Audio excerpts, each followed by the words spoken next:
Assalamualaikum warahmatullahi wabarakatuh. Hello YouTubers, welcome back to Leticia Emma Channel. Pada hari ini aku akan menceritakan sebuah kisah nyata yang tragis dan memilukan hati kita semua. Yang dimana kisah ini menjadi trending utama setelah demo undang-undang pada bulan Oktober 2020 di Indonesia, tepatnya di Aceh Timur. Kisah tragis yang memilukan hati ini berawal dari seorang lelaki bejat yang berumur 41 tahun yang bernama Samsul Bahri, yang dimana si psikopat ini memperkosa ibunya Rangga yang berumur 28 tahun.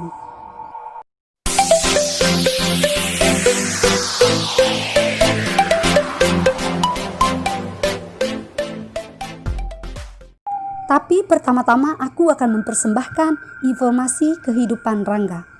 Rangga adalah seorang anak SD kelas 2 yang berumur 9 tahun.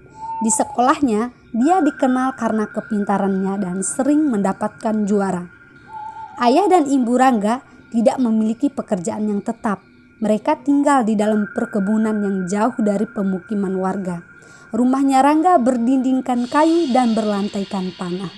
Sehari-harinya Rangga memiliki kepribadian yang baik, namun sayangnya dia harus meninggalkan kita semua di umur yang ke-9 tahun di tangan si kutu kupret itu guys, alias si Samsul Bahri. Yang seharusnya di usia yang seperti itu dia menghabiskan masa kecilnya dengan bahagia bersama dengan orang-orang yang dicintanya. Oke guys, kita langsung saja pada alur ceritanya. Seperti dilansir serambinews.com, Rangga dan ibunya tinggal di Kecamatan Biren, Bayan, Aceh Timur. Mereka tinggal di sekitar area perkebunan warga yang lokasinya jauh dari pemukiman penduduk. Pada Sabtu 10 Oktober 2020 antara pukul 1 sampai dengan pukul 3 WIB waktu Indonesia Barat dini hari, Rangga bersama ibunya sedang tidur di rumah. Saat itu suami si korban sedang tidak ada di rumah karena tengah mencari ikan di sungai dan paginya baru pulang. Pada malam itu, pelaku datang ke rumah mereka dengan niat hendak memperkosa ibunya Rangga. Nah, kebetulan si Rangga sedang tidur bersama ibunya. Mungkin karena mendengar suara kerusuhan dan kegaduhan yang terjadi antara psikopat dan ibunya, Rangga terbangun dan berusaha membantu ibunya yang diperkosa Samsul Bahri. Ketika Rangga terbangun, ibunya sempat menyuruh Rangga untuk melarikan diri sejauh mungkin. Namun Rangga dengan jiwa anak lelaki yang pemberani, dia tetap bertahan dan berusaha untuk membantu ibunya yang sedang diperkosa. Setelah berteriak dan mencegah ibunya diperkosa, jeritan Rangga itu menjadi yang terakhir keluar dari mulutnya. Perlawanan Rangga berakhir saat Samsul langsung menebaskan parang ke tubuh bocah kecil itu di bagian dada dan perut. Ini sesuai dengan keterangan ibu si korban atau ibunya Rangga. Pada awalnya Rangga masih sempat menangkis serangan penjahat itu, namun darah keluar bercucuran dari lehernya dan dari berbagai arah. Hingga akhirnya dia tak mampu dan tewas di tangan si laknatullah tersebut.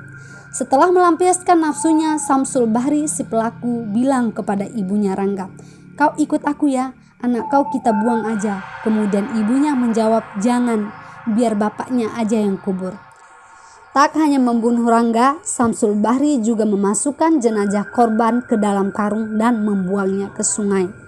Jasad Rangga dimasukkan ke dalam karung, dibawa pelaku psikopat Samsul Bahri ke arah sungai untuk dibuang.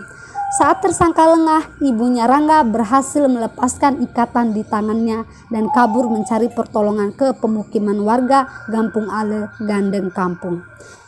Namun saat aparat kepolisian bersama warga pagi Sabtu itu datang ke lokasi sekitar sungai, jasad korban kelas 2 SD itu tidak ada lagi di sana.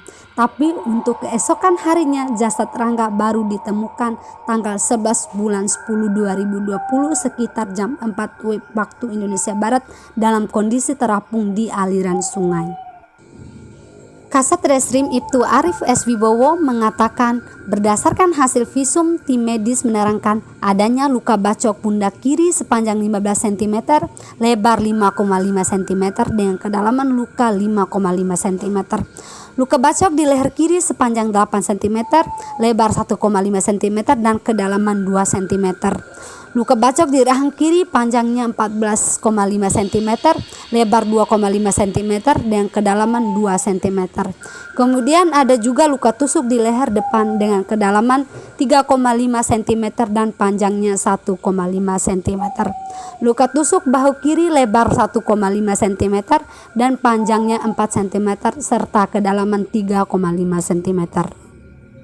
Luka sayat di leher sebelah kiri dengan lebar 0,5 cm dan luka bacok di tangan kanan sampai dengan pergelangan tangan dengan panjang 10 cm dan lebar 1,5 cm serta kedalamannya 5 cm.